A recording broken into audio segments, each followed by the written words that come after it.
வணக்கம். இன்றைக்கி பார்த்திங்கன்னா ஜனவரி 29 திங்கட்கிழமை. நம்ம ஸ்ட்ராட்டஜி வந்து எப்பவுமே 9:30 to 9:25லேருந்து 9:35 ஆர்டர்ஸ் எடுக்க ஆரம்பிச்சிடும். இன்றைக்கும் பார்த்திங்கன்னா ஆர்டர்ஸ் எடுத்துருச்சு. ஸோ அரௌண்ட் 1200 வந்து லாஸில் இருக்கும். ஃபஸ்ட்டு ஸ்ட்ராட்டஜிஸ் பார்த்துப்போம்.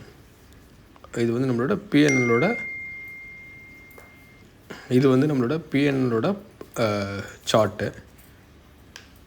அரௌண்ட் 30,000 டச் பண்ணிட்டு க்ராஸ் பண்ணிட்டு மறுபடியும் கொஞ்சம் டிப் ஆகி இப்போ மறுபடியும் கொஞ்சம் ரெக்கவர் ஆக ஆரம்பிக்குது.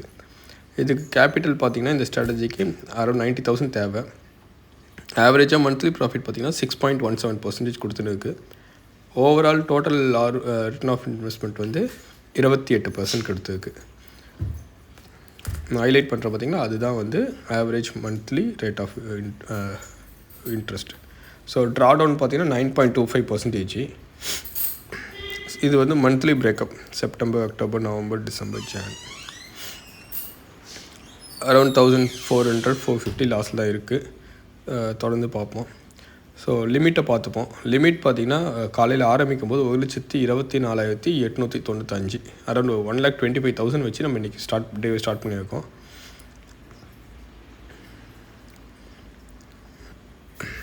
இந்த ஸ்ட்ராட்டஜி வந்து பை பண்ணுறதுக்கு என்னை வந்து நீங்கள் டெலகிராமில் காண்டாக்ட் பண்ணலாம். லைவ் ஆல்கோ ட்ரேடர் அப்படின்னு டெலகிராமில் சர்ச் பண்ணிங்கன்னா என்னோடய ஐடி வரும். அதுலேருந்து என்ன நீங்கள் காண்டாக்ட் பண்ணிட்டீங்கன்னா நான் உங்களுக்கு வந்து இந்த சிஸ்டம் செட்டப்பை வந்து உங்களோட அக்கௌண்ட்டை லிங்க் பண்ணி கொடுத்துருவேன். இது கேபிட்டல் வந்து 90,000 இருந்தால் போதும். 10,000 நான் ரிஸ்க்கு வச்சுருக்கேன். அந்த ரிஸ்க் அமௌண்ட் 10,000 வந்து ஒரு 10 நாள் நீங்கள் ட்ரேட் பண்ணிங்கன்னா அதுக்குள்ளே அது கிடச்சிரும். ஸோ அது பெரிய ரெக்கமெண்ட்டாக இருக்காது. 11:30 டைம். மணி வந்து 11:30.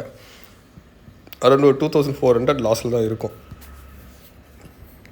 இந்த ஸ்ட்ராட்டஜி பார்த்திங்கன்னா இந்த மாதத்துக்கு நம்ம 18,500 வரைக்கும் ப்ராஃபிட் போச்சு. அதுக்கப்புறம் கொஞ்சமாக லாஸ் வந்து இப்போ அரௌண்ட் 15,000 வந்து இந்த மாதத்துக்கு நெட் ரேட் இருக்குது. அன்றைக்கி 12:30 ஆகிடுச்சு. இன்னுமே ப்ராஃபிட்டாக டர்ன் ஆகலை. எப்பவுமே என்ன ஒன்றா ப்ராஃபிட் காமிக்கும், மறுபடியும் லாஸ் ஆகும், மறுபடியும் கொஞ்சம் அப்படி இப்படின்னு போகும். இப்போ இன்றைக்கி பார்த்திங்கன்னா தொடர்ந்து நம்ம லாஸ்லேயே தான் இருக்கோம்.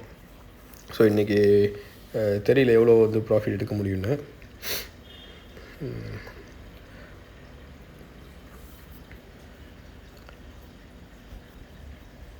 இந்த ஸ்ட்ராட்டஜி வந்து fully automated. So fully automated அப்படிங்கிறதுனால நம்மளோட மேனுவல் இன்டர்வென்ஷன் எதுவுமே இருக்காது. நார்மலாக நான் லாகின் பண்ண மாட்டேன். இப்போ உங்களுக்கு காமிக்கிறதுக்காக நான் டெய்லி லாகின் பண்ணி ரெக்கார்ட் பண்ணியிருக்கேன். ஸோ இன்றைக்கி பார்த்திங்கன்னா ஒரு 5,122 ஸ்டாப் லாஸ் தட்டிடுச்சு. இது வந்து நம்மளோட ஃபின்வேசியாவோட அக்கௌண்ட்டு. 5,122 வந்து லாஸ் ஆகிடுச்சு. ஏன்னு பார்த்திங்கன்னா மார்க்கெட் வந்து ரொம்ப வாலட்டைலாக இருந்துச்சு இன்றைக்கி. ஃபஸ்ட் ஹாஃபில் கொஞ்சம் ஏற ஆரம்பிச்சிது, மறுபடியும் விழுந்துச்சு, மறுபடியும் ஏறிச்சு. ஒரு ட்ரெண்ட் தெரியல இன்றைக்கி எப்படி போகும் அப்படின்ற கிளியரான ட்ரெண்ட் தெரியல. அதனால் நம்மளோட ஆல்கோ வந்து ட்ரை பண்ணி ஃபெயிலியர் ஆகிடுச்சு. ஸோ இங்கே பார்த்தீங்கன்னா டோட்டல் ப்ராஃபிட் 28,000. இந்த மாதத்துக்கு பார்த்தீங்கன்னா 15,000. ஸோ இன்றைக்கி ஒரு 5,000 லாஸ் ஆகிடுச்சு. நமக்கு வந்து இப்போ 10,000 தான் நெட் ரேட் நிற்கிது. ஸோ இந்த 10,000 வச்சு இந்த மாதம் அடுத்த இன்னும் 2 நாள் இருக்குது. இந்த 2 நாள் எவ்வளோ ரிட்டர்ன் கொடுக்குதுன்னு பார்ப்போம். டெலகிராமில் காண்டாக்ட் பண்ணுங்கள். ஸ்ட்ராட்டஜி பை பண்ணுறதுக்கும் உங்களோட ப்ரோக்கர் கூட இன்டெகிரேட் பண்ணுறதுக்கும். நன்றி.